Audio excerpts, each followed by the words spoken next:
picnics. It's the Casey Arts Beat Report. I'm Patrick Neas. Thanks for joining me.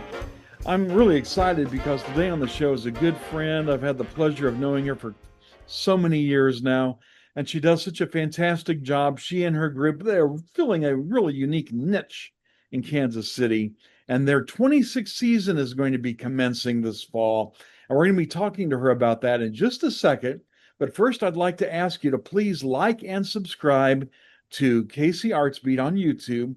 Please follow us on Facebook too, where every day we post lots of great information about the arts. We keep you up to date about what's going on in Kansas City in the arts, and we have a lot of fun. And please like this video and share it with people that you know in your life who would be very interested in hearing about the Bach Aria Soloists 26th season. And with me is the founder and artistic director, violinist Elizabeth Suh Lane. Hello, Elizabeth. Hello, Patrick. Thank you so much for having me. It's always a pleasure having you on the show. And, you have so many interesting things to say. And your group, Bach Aria Soloists, really does do some unique stuff that's unlike any other group in Kansas City. Could you kind of tell me, what in your mind distinguishes Bach Aria Soloists among all the wonderful arts groups we have here in town? Yes, we do have so many wonderful arts ensembles in town. But Bach Aria Soloists, we were founded with J.S. Bach at the heart of our repertoire, of our mission.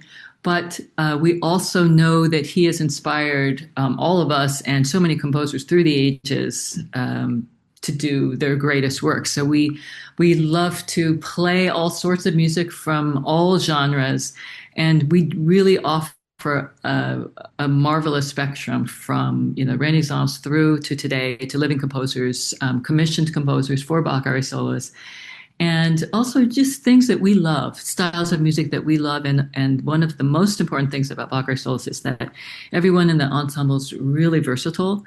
And that's why I love my colleagues. And we all work really well together. And I think, and no challenge is too great for them. And we love collaboration. That's one of the most important elements about Bach Aria Soloists. We always have guest artists every year and most concerts. And therefore, we can collaborate in a way that goes way beyond what anyone can possibly imagine, including this year. We have so much collaboration. So, Can you tell us about your illustrious colleagues? What? yeah, Sarah Tannehill Anderson is our soprano who's been with us for about 10 years. She was a good friend of Rebecca Lloyd, who was our founding soprano. But Sarah, she for a long time was the most in-demand soprano in the region, and she really has sung all around the country, around the world. She is also a realtor, so she divides her time between doing that and Bach Aria Soloists. But she's just such a beautiful, very distinct and distinguished voice. And Elisa Williams-Bickers is our organist, harpsichordist, pianist, organist first, I would say. But she does a great job with continuo, which she has really advanced, beyond what I could have expected for Bach Aria Soloists. And we have a beautiful harpsichord that we use all the time. And she's got the most magnificent organ at Village Presbyterian Church, where she is the principal organist and co-music director. Well known and well loved in the community. Both of those fine ladies, they are really terrific artists and both in demand when they're not playing with you. That's right. They're everybody wants to hear them all the time. Well, you have your 26th season coming up. It's hard to believe, Elizabeth. I know. It's hard to believe, but time flies when you're having a wonderful time, right, Patrick? Yeah, absolutely. And boy, you do always have a wonderful time. And it looks like you put together a really fun season for your 26th season. And we're going to go through it if that's all right with you. Love it. Well, why Yeah. don't we start with this annual event you always have, which I think, correct me if I'm wrong, but it always kind of kicks off your season. It's Bach Aria Soloists at the Park. That's right.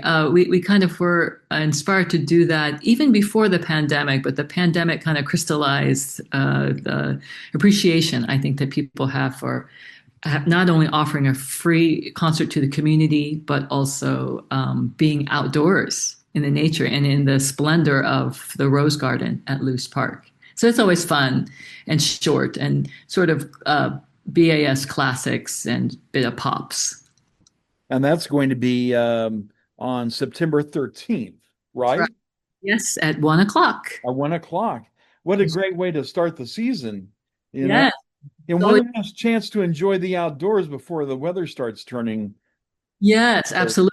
And that, inimitable rose garden. You know, Uh-huh. how often you go there, Patrick, but I love going there. And then so sitting there amongst the roses and hearing our music, sounds fun, right? Now, also having the perfume of those roses wafting over you, too. That's right. It's a multi-sensory experience. Right. Hearing, sight, and sound and smell. It's great. So lovely. Yeah. You know what you're going to be doing at that concert yet? We'll be doing some Bach symphonias, a Handel, really fabulous Handel aria Kio Mai Viposa. With Sarah, we'll be doing a Couperin Concert Royal, just a few movements from that. Some Morricone, the Leclerc Sonata for violin and keyboard. Then Monteverdi Quel another marvelous aria, and a little bit of Broadway, Rodgers and Hart, My Romance, and Come to My Garden. Perfect. Perfect. You always program the perfect things for the venue. And then coming up on October 19th, another specialty of yours, BAS House Concert. That's right.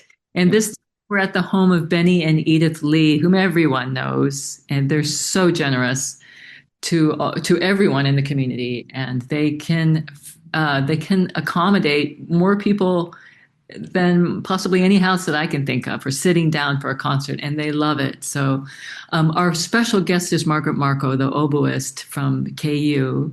She hasn't performed with us in a really long time, and we all really enjoy her. So, we're so glad that she can make time to be with us. And, we're going to feature some not only Bach works, trio sonatas, but also Handel. He wrote some trio sonatas for oboe, violin, and keyboard, and Jacques de la Guerre.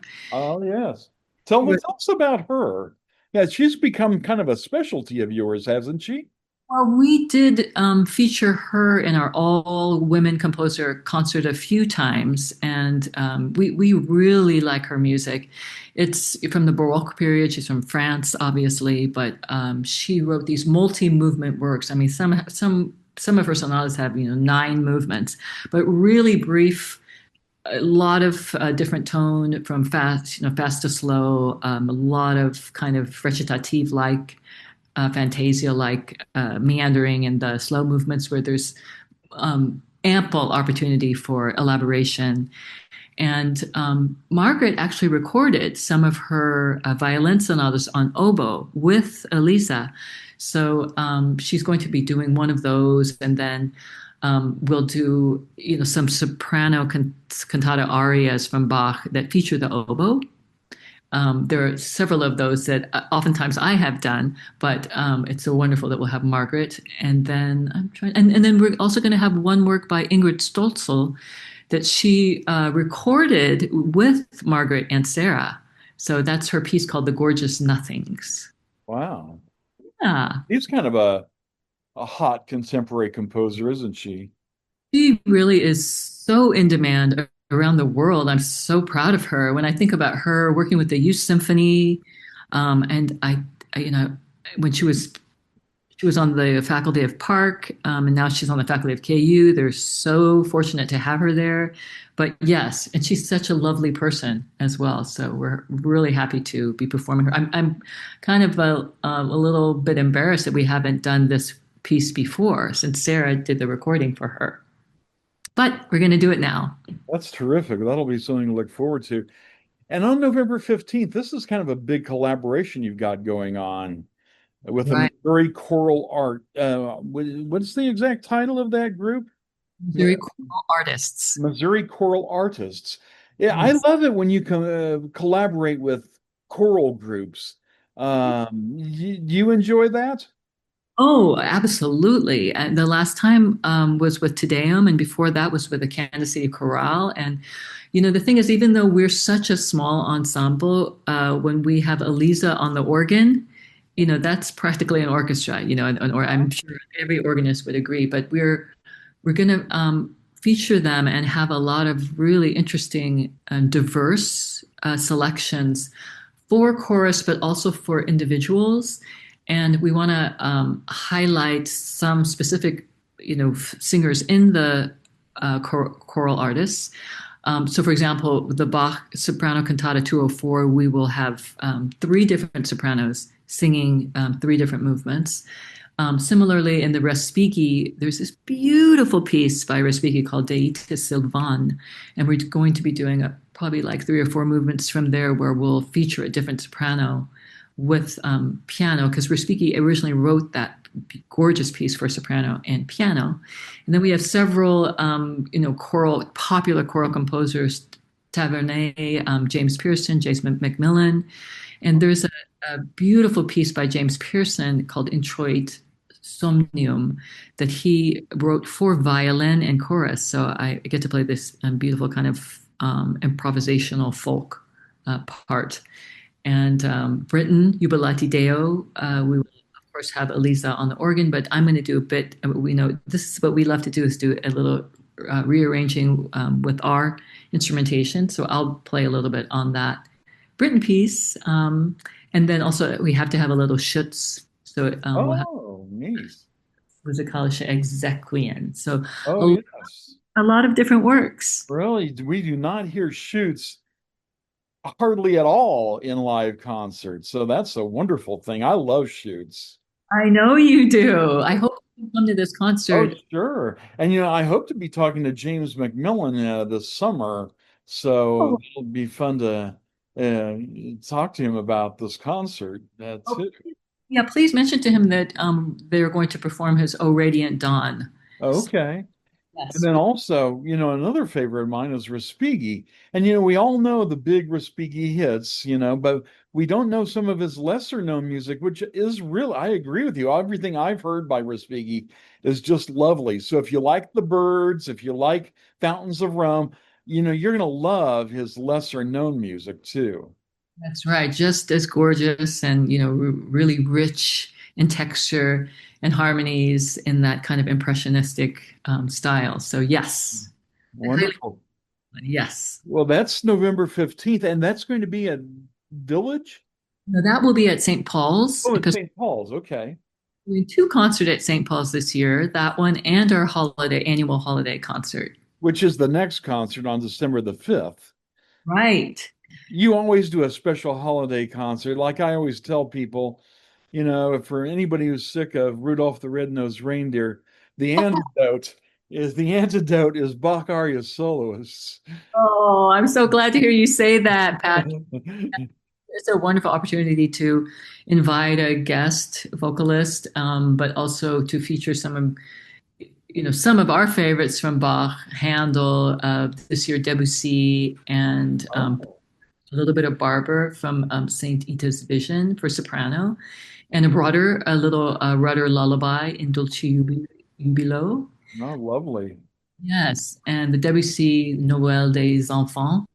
Really, Um, I'm not familiar with that. Wow.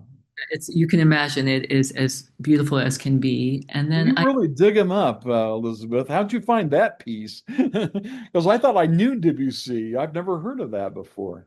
have to look that one up, Patrick. It's just really sweet, not long, and as lovely as can be. But sometimes this is the fun part where Elisa can decide whether she wants to play organ, or piano for that one. And you know how Bach with the Bach also, if this is sacred aria, we can choose between using the organ, which is probably what he would have used, or sometimes just instrumentally, depending on what it sounds like, harpsichord is better. So we Mhm. can make choices with the keyboard and for every concert, but for this concert in particular. And And J.W. Keckley is our guest tenor. Could you say his name again? I kind of cut you off. Ooh, J.W. Keckley. J.W. Keckley. And is he what kind of voice is he? He's a classical tenor. Uh-huh. Yes, and he's performed opera around the country with Sarasota Opera, Central City Opera, big roles. But he is a lover of art song. I do know he just did a recital with Kurt Connect at St. Paul's. I, Oh, Dictor Liebe? yes, Uh-huh. Dichterly. Right. So that was with Schumann, right? Right. Um, So he holds degrees in voice from Cleveland Institute of Music and St. Olaf College, but he's also doing other work, but other non-musical work for a living. But it would be nice to draw him back into our world and have him sing some Bach, some Handel, and other duets with Sarah. It sounds like a lovely Christmas concert. Your annual holiday concert, December the 5th at St. Paul's Episcopal Church, which is a great venue for your Christmas concert. You almost always have those there, don't you? Well, we do because I love it so much. I mean, it's a beautiful, aesthetically beautiful sanctuary, and also I think we have a great connection there through Sarah with Sam Anderson, her husband, who's the music director. But in addition to that, my kids went to school at St. Paul's Episcopal School, which is Uh-huh. connected. So every Friday they would have chapel in that church, and so I really do have a kind of a fond affection for St. Paul's Episcopal. And I'm sure that fond affection is going to come through in your playing at that Christmas concert. Uh, People seem to really enjoy that concert, and I'm really glad to hear it. yeah, December 5th, mark your calendar. And then February the 12th of 2026, you're going to be performing with a horn virtuoso. First of all, Elizabeth, where will that concert be? Going to be at the 1900 building at 7:30 p.m. on February 11th. Wait a minute, February 12th, which is a Thursday, February 12th. So it's our first time we're performing on a Thursday evening.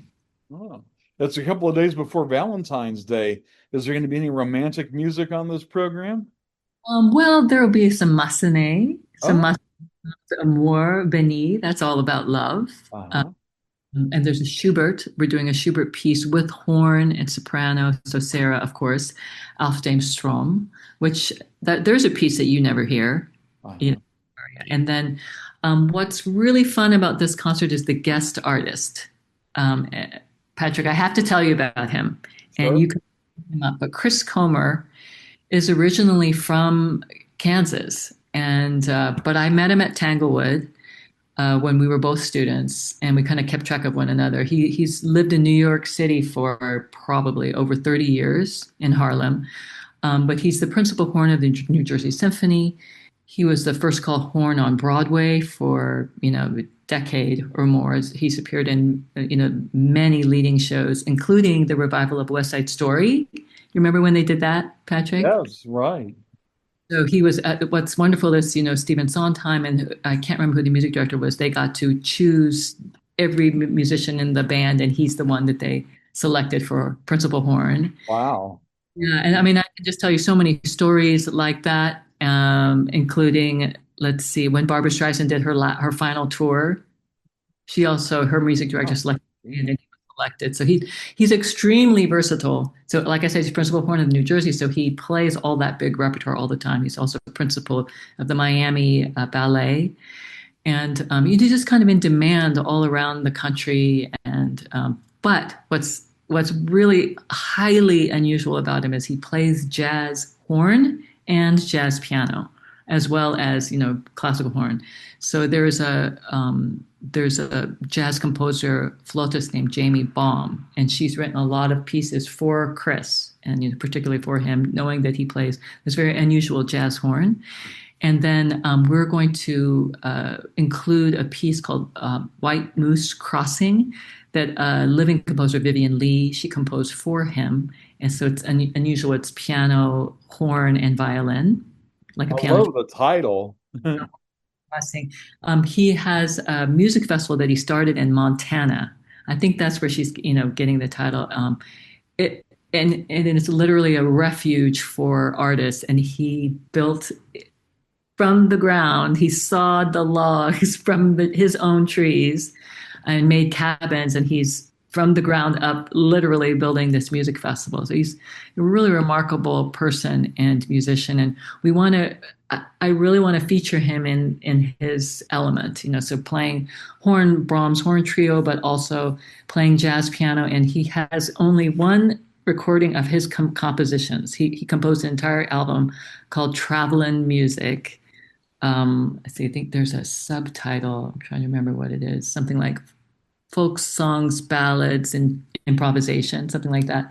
So we're going to do several, or I say we just because he wrote them for solo piano, and he'll do some of it on solo piano, but we'll also have, he's going to write a bit for me to join him. And then there's a beautiful hymn that he wrote to 9/11 because he's a New Yorker. He was living there when it happened.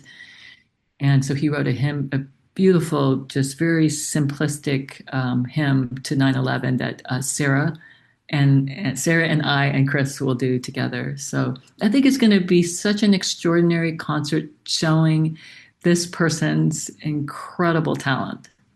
And also demonstrating the versatility of Bach Aria Soloists. You guys really play jazz so well. You seem to have a real feel for that. You did that concert with Helen Sung last year and last season, and you have done a lot of jazz in the past. And I don't mind me saying this, but your son is a jazzer or two, isn't he? Yes, my son, it kind of dragged me into the beautiful jazz world. I wish if I had a second life, I would love to be a jazz musician. but but in the meantime, we just try to do it here and there. And Helen really, she really whipped us into some kind of a semblance to being able to play her unbelievable piece that she composed for us. Well, I would think that the three of you in Bach Aria Solis, having been performed together for so long now, and you really, really have a feel for each other's playing style, it would really lend itself to jazz, that kind of intuitive relationship you all have. Well, that's so wonderful for you to say, Patrick. And I think, I would never say that I can do it well, but we understand what you're supposed to do. We do improvise a lot anyway in Baroque music, Uh-huh. um, And don't jazz people have a special affection for Bach? a lot of them do. Helen Sung said he's her favorite composer. And of course, like all of the other, I mean, that's our kind of our mission to play works inspired by Bach and people who are inspired by Bach. And, everyone can learn from Bach as a composer. That's why he's known as the father, of composition. And he's at the heart of the universe of composers. There's a reason. So everything that he teaches us about improvisation and about development, of themes harmonically and thematically. So yes, I do love jazz. I'm glad that you brought that up yourself. But yes, so Yes. it's back to Well, Homer, so right? people can get a taste of the classical side of BAS and the jazz side at this concert on February 12th with Chris Comer, horn virtuoso at the 1900 building. Right, that's right. And then to conclude the season, this is kind of another specialty of Bach Aria Soloists, where you do kind of theatrical kinds of things with actors. That's right. That's right. Yeah. So, Kansas City Actors Theater, I mean, they're such a marvelous ensemble of most talented actors. And we've been wanting to do this concept, Bach Aria Soloists, for quite a while. And Kansas City Actors Theater directors and myself, we've been talking about it for the past couple of years. So finally, it's coming to fruition, and we're going to do it at Village Presbyterian Church.